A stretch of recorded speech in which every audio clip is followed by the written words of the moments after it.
Hi, all. It is another day of Hidden Gems with me, your host, Natasha Parker. So, we have a solo episode. I've missed you guys. We haven't had a solo in a while. I have just had a lot of guests coming in here and talking about their life and talking about what makes the gems gem, what makes them sparkle. So, let's catch up. All right. We have been back in the States. It has been the summertime. I hope you guys have had an amazing summer. I have found some gems along the way as we have been embarking on this year of yes. This has been my year of yes. It didn't start out that way. I did not start the year saying I was going to have a year of yes. I just think that sometimes when we have things to look forward to, it's like normally my year is kind of like I'll start in January and I have the next 3 months planned, and then I'll have the next 3 months planned, like that's kind of how my life normally goes. But this year, January came around and it was like, what we gonna do? What's gonna happen? What's on the agenda? And I just didn't have like all these solid plans made like normal. And maybe that was subconsciously. Maybe that was just the universe being like, girl, you just gonna have to go with it this year and see what happens and see what's beautiful and happy and not so beautiful and shiny and see what happens to yourself this year. So we did that. I would say probably it wasn't until February that I was like, okay, let's just see what happens. And I think starting the podcast and having the podcast come out and everything really helped me kind of just go with the flow subconsciously. I just think it's really interesting how I was like, okay, I want to start this podcast. I have this concept. This is what I can talk about day in, day out. This is what fascinates me about people and their life and how they get through things and get over hurdles because they're inevitable and it's always going to happen to us. And then it was like, wow, I started having all these unclear, I would say it was all these unclear moments that started happening for me. And I'm just like, well, why is that happening? And now why is that happening? And so I think that's what jump-started the year of yes. And I'm just kind of going with the flow. And what I mean by the year of yes, I'm not just like any old thing I'm just saying yes to, but I will say that I am going about life more of like, oh, well, why not? Why wouldn't I do that? Why shouldn't I do that? Opposed to, I think, you look at your life and you look at how busy you are and how you could be doing 1,000 things. And then you say to yourself, why should I do something?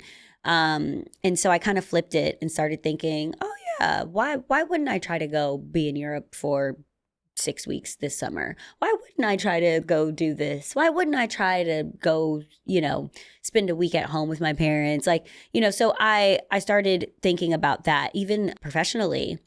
A friend of mine, a good friend of mine who has been a model for a very long time, she is always like mentioned like, oh yeah, you should do this, you should do that. And same thing with like fit modeling.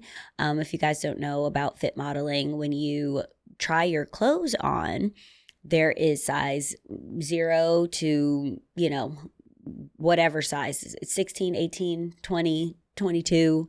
If we're lucky, there's inclusive sizes there.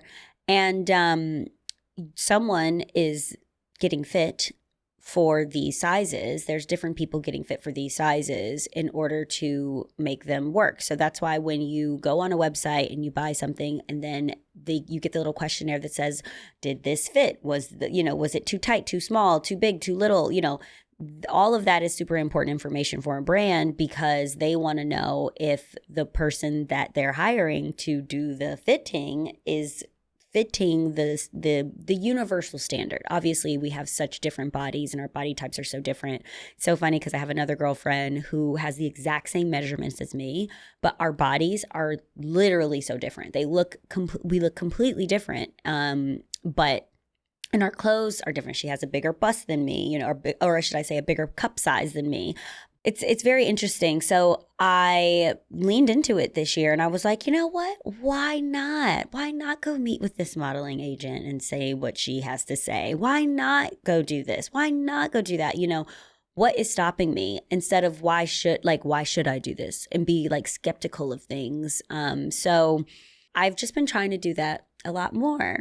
And it has actually been very eye-opening. Same thing with like when I go somewhere, my friends are like, oh, I've never been to this place, but like, let's just go check it out. I'm in the mood to go out. Okay, why not? I will say that through the year of yes, though, I have been having to really listen to my body and see how I'm feeling.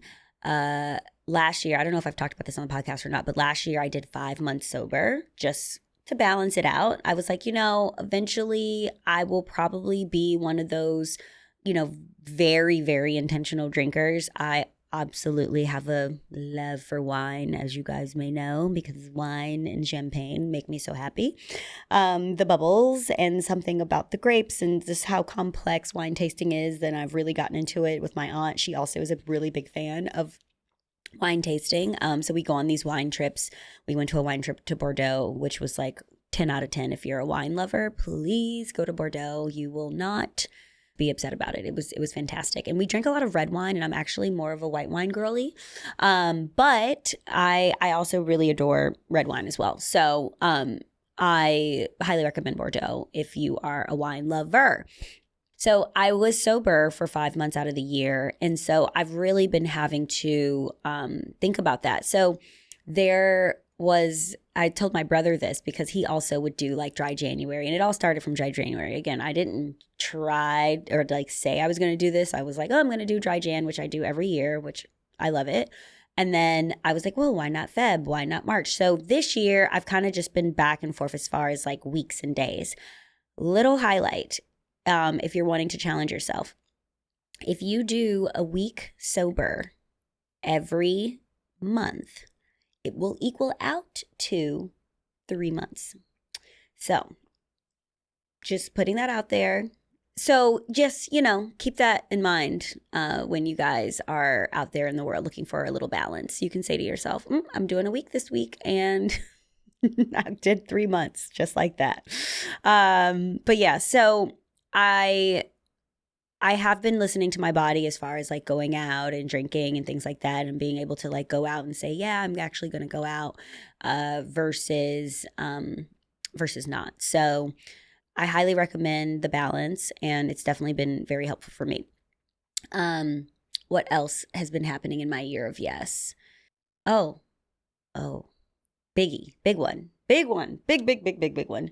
Dating.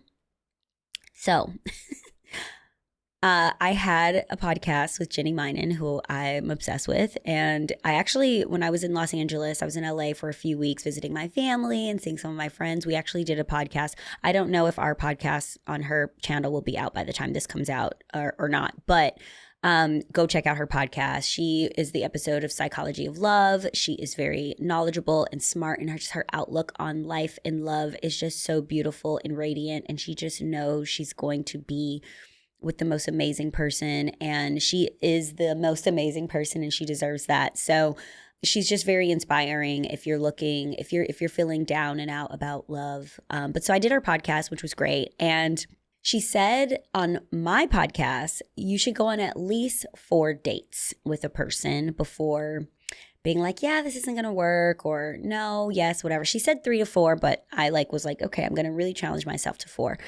So I have been doing that on this year of yes. And sometimes it's not like full on dates, like coffee is one of them. Going for a walk. I love a daytime walk date, which is fantastic. So it doesn't necessarily always get to dinner sometimes, which is fine, because sitting through a dinner with someone, even though I find people fascinating, is kind of a lot. But I've just been trying to really embrace that mindset of, maybe someone's nervous on the first date. I actually went on 3 really, really good dates with a guy once. And then on the 4th date, it all went crashing and burning. And I saw things about, there were like teeny red flags. What I mean by teeny red flags, it was like the way that he would say things would come off like a little misogynistic, but it wasn't blatantly misogynistic, if that makes sense. It's like when someone gives you a compliment and they say, "Oh, I really like your hair like that."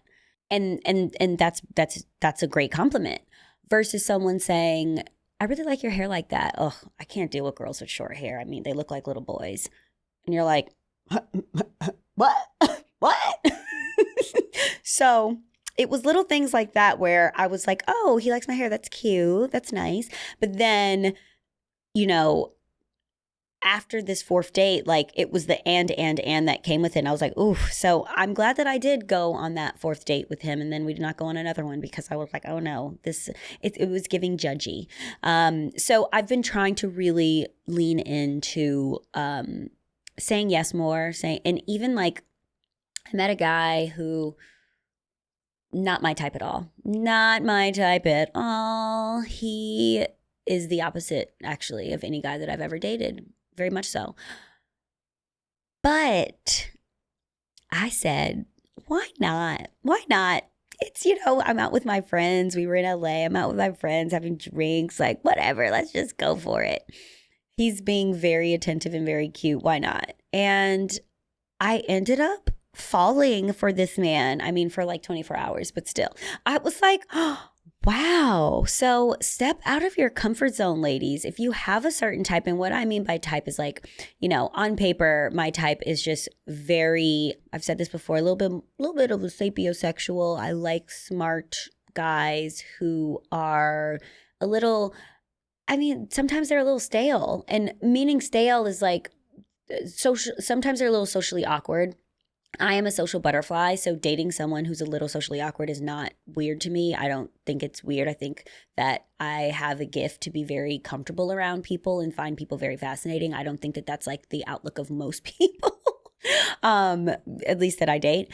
And that's fine though, because I accept people for how they are. Or I date very like structured, like, wake up at 6 a.m., go to the gym, very and that's really inspiring for me because I am not always like that. Sometimes I'm like that, but I'm not always so, in flow in that way with like, I will hit the snooze button. She will be snoozing. She'll be like, I don't have to really I don't have a meeting until 9. Let me wake up at 8:30, like I'll get out of bed at that time, although I'll wake up like at 7 every day, which is crazy, but I'll like stay in bed. I'll get a book. I'll get a coffee, get back in bed, very leisurely morning. I love a leisure morning. But when I'm dating someone who's like up, out of the bed, the alarm goes off, out of the bed, going to the gym, doing this, doing that. I'm like, okay, all right, I can get behind that, 4 out of the 7 days of the week. So this guy was definitely not like that. He was like very like cool, artisty vibes kind of guy. And I was like, wow. Yeah, never dated someone like this before. But he's very nice, very cool. Had a good time. And he doesn't live in New York, so don't know how far that's really going to go. But I'm just saying, I opened up my mind and I said, sure, why not? And my friends were like, girl, he's so cute. You should just go for it and like see what he's talking about. Give him your number. And I was like, okay, you're right. Year of yes. So the year, it's what, when this comes out, it's probably going to be maybe September. I don't know. It's the end of October, or it's the end of August that we're recording this. So maybe September this will come out, but you can start your year of yes. It doesn't have to be in January. It can be whenever you want. And the other thing, let's break down the year of yes too, because it doesn't have to be yes for all things. It could be just yes when it comes to your career goals, or it could be yes when it comes to socially. Like if you're like, I've been in the house and I haven't been going out or doing this or doing that, you can put it that way. You can put it in dating and say, you know what, this is my year of yes. And anyone who asks me on a date, I'm going to just go and see how it goes. Or, putting yourself out there. It doesn't have to be in every way is what I'm trying to say. But I think that beautiful things happen when we kind of open our energy up. And if you are listening to this and you're like, I have been opening my energy up, my energy has been open, I still haven't been able to receive, guess what? It's okay to close that energy as well. And I feel like since I've been so kind of all over the place this year, maybe that's positioning me to go into a season of like closed energy. And they say when you meditate, If you open your hands, like, this is called the chin mudra for the people watching this on YouTube. You can see this for the people listening to this on the podcast networks. It's just basically your thumb and your index finger together, and then your 3 fingers just kind of hanging out. It's called a chin mudra. You can look it up. But when you have your arms open, you're open to receiving all that God and the universe is ready to give you in your meditation. And then when you close your hands, and normally you're sitting cross-legged, or you're sitting with you're laying down, and when you close your hands down, that means that you want to preserve the energy that you have inside of you, because truly everything we have that we need is inside of us. And if you guys, I highly, if you're not like, I don't know about plant medicine. You was talking about plant medicine with Shaman Omar and with Austin. I highly recommend listening to those episodes and going on your own deep dive, because these are life-changing substances, and not everybody wants to change their life, but a lot of you listening to this, I know you do. So definitely always do your research before dabbling into plant medicine. But when we say that everything that you have or need is inside of you, that's where that goes, the chin mudra goes down, or your arms are kind of face down, because that's you rejuvenating the energy inside of you. So as I've had this open energy and open to receiving, you're also open to receiving heartache. You're also open to receiving rejection. You're also open to receiving things that aren't going to necessarily make you happy, but you will learn. And then when you close that energy, it's kind of like that same thing. You are closing your energy to things, kind of new things coming into your life, and kind of figuring out what we need, what's already kind of occurred or happened or happening. And so we're closing our energy for these newer things to come into our life. But once we figure out and we close the energy and we figure out and we really kind of decipher where life is going for self, then again, we can open. So there's always this constant like opening and closing. And wherever you are in your life and whatever season you're in your life, I think you have to realize that, accept both. And when you try to be open and things kind of aren't going the way that feels right. I don't want to say that going well, because it's okay if things aren't going well, because what goes up must come down. What goes down, it's a roller coaster. Life is that roller coaster, and sometimes we're at a peak, and sometimes we're at a valley. It just really depends. But recognize where you are in your life and accept it. That is acceptance, and I can't say it enough. Accepting where you are can only propel you to get you through your stuck moment, or get you to pivot where you need to pivot. When you say to yourself, okay, what I've been doing hasn't been working, and I have to pivot now. And it's okay that it hasn't been working, because there's something else on the other side of pivoting. In anything in life, relationships, jobs, family, whatever it is okay to pivot. It is okay to say, damn, this didn't work. So yes, I have talked about these 2 books before. Angela Duckworth, Grit, and Annie Duke's book, Quit. I am going to do a deep dive on these books. I have now read both of them once all the way through. I need to read them again and take notes. That's like my process before I share a book with you guys.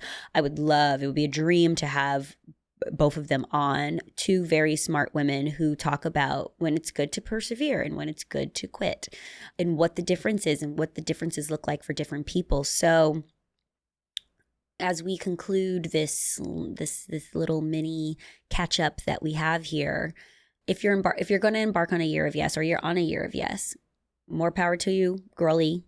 But if you are not, and you are thinking about it, I encourage you to just see what happens. And it doesn't even have to be a year. Try a month. We don't have to commit to a year. It's okay. You can do a month. You can do 6 months. You can do 3 months, and do what's right for you. And Stop the comparison. Don't compare. You cannot compare. Do not compare. The only comparison you can do is yourself yesterday, or yourself the day before, or yourself a year ago. That's the only comparison that we can do. We do not compare ourselves to anyone ever, because no one has your life, and you have to celebrate that and you have to champion that. And as hard or as good as it is, thank God for where you are today. I love you guys so much. I want you guys to message me, DM me, let me know how you feeling, how you feel, any gems that's happening in your life, any perseverance that you've had in your life, anything that has helped you along the way from this podcast or anything else. I want to talk about it. I want to hear about it. At Gems with Natasha is all of our socials. I am just really excited for the rest of this year of yes. What else can we get into? And I will share more on our next solo. I will see you guys next week. Mwah. Thanks for listening to Hidden Gems with me, your host, Natasha Parker. Don't forget to rate, review, and subscribe. It really helps grow our budding community. Follow me on IG at Natasha Parker and the show at Gems with Natasha. Hidden Gems with Natasha Parker is produced by Gotham Production Studios.